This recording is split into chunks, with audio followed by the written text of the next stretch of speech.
Namaste, welcome.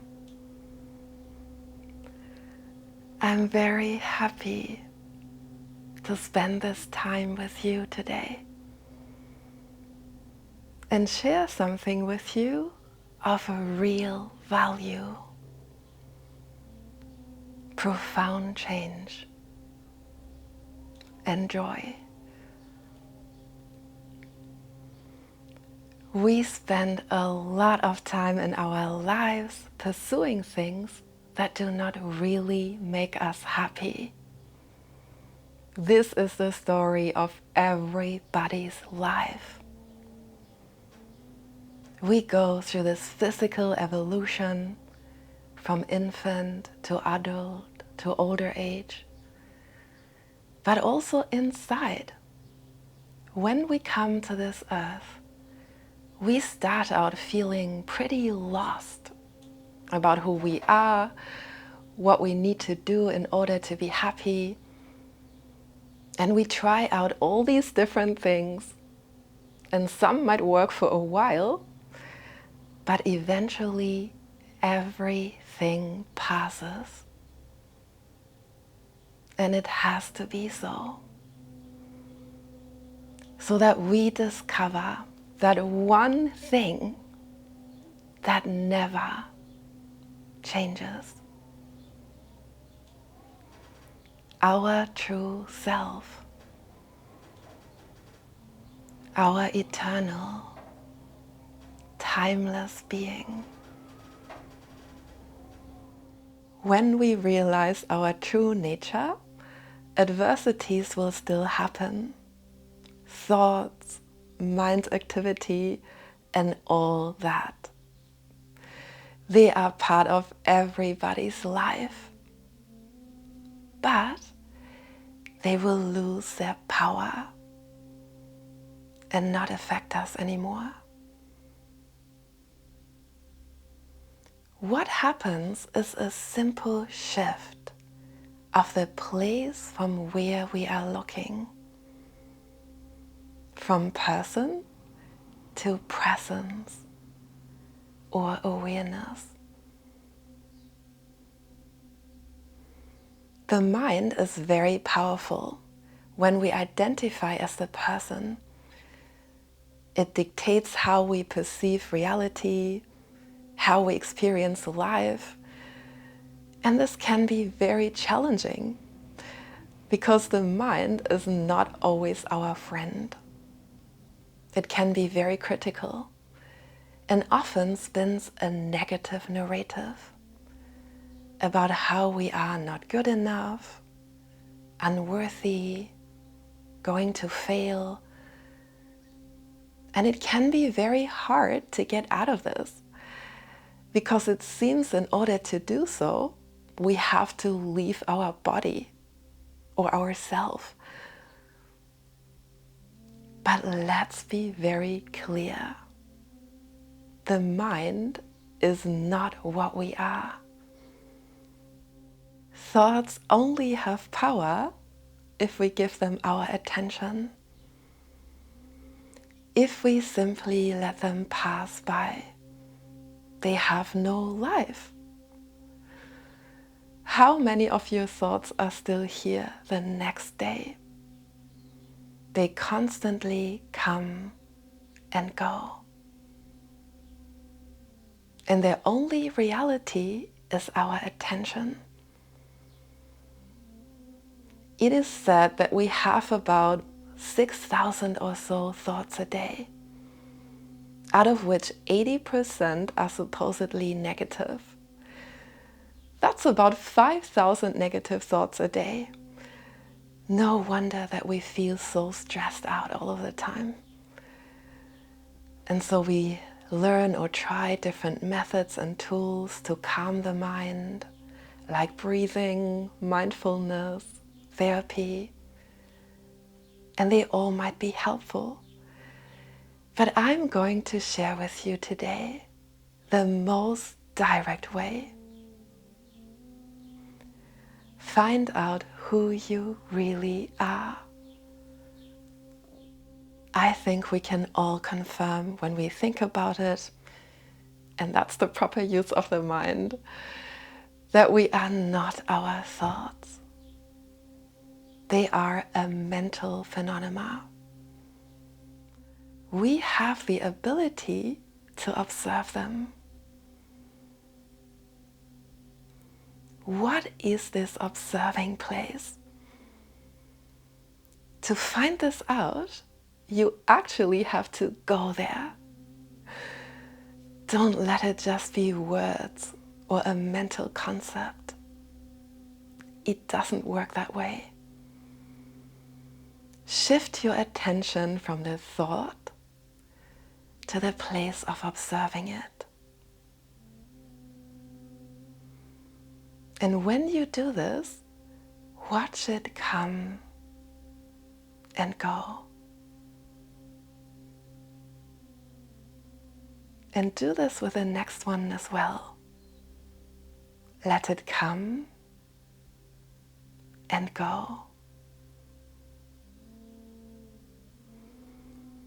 And already there might be a space opening up,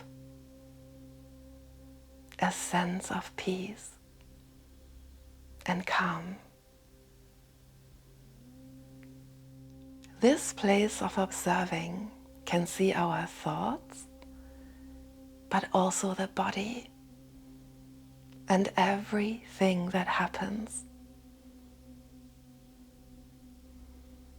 What is more intimate? The thoughts, the body, or the observing?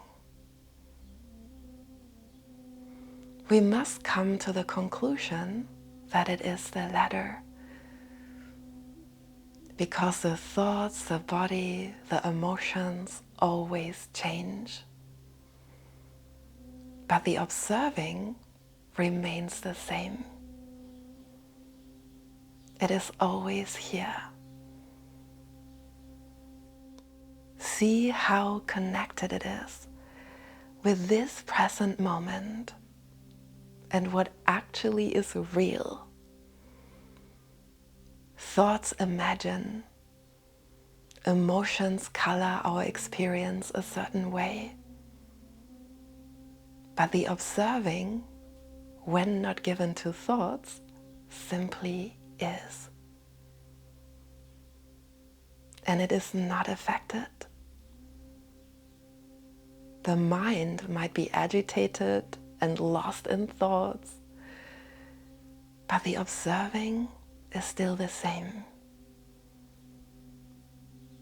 So when you find yourself in situations where you feel overwhelmed by mind attacks, negative, racing, obsessive thoughts, bring your attention back here to this truer, higher place. Simple observing.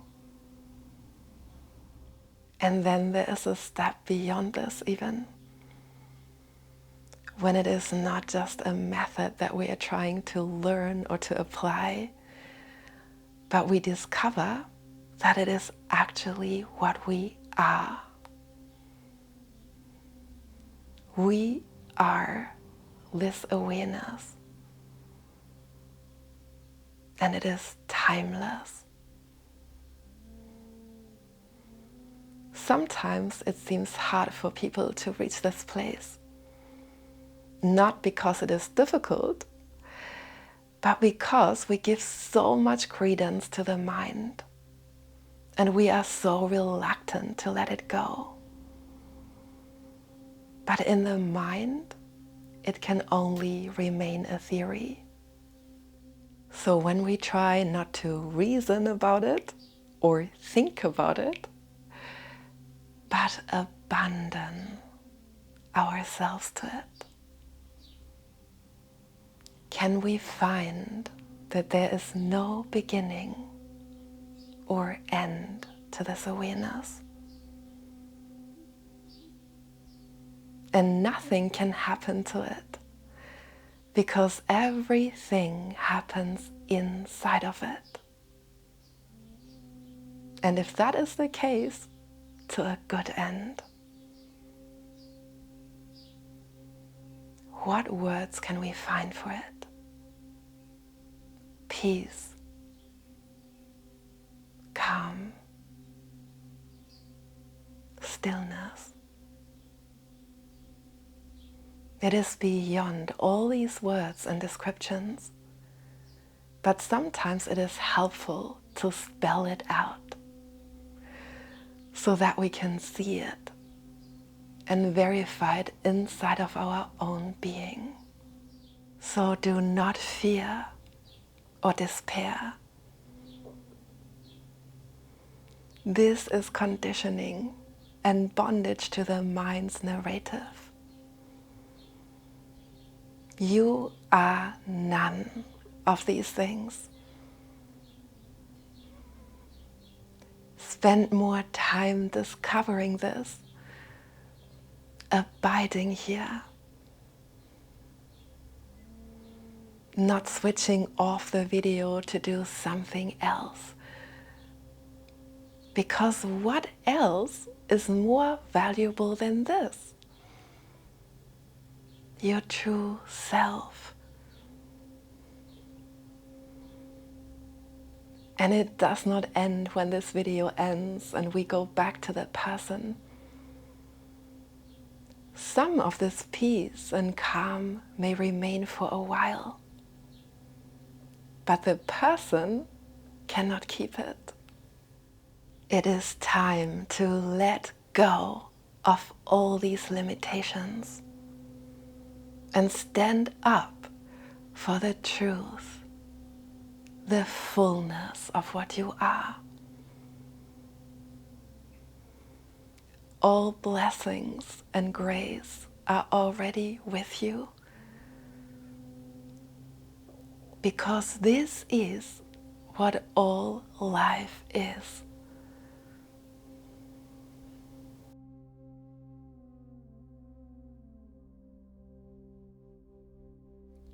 Thank you so much for watching. I hope you enjoyed this video. Please give it a thumbs up. Share it with anyone else you think can benefit. And if you like, subscribe to my channel so we can stay connected.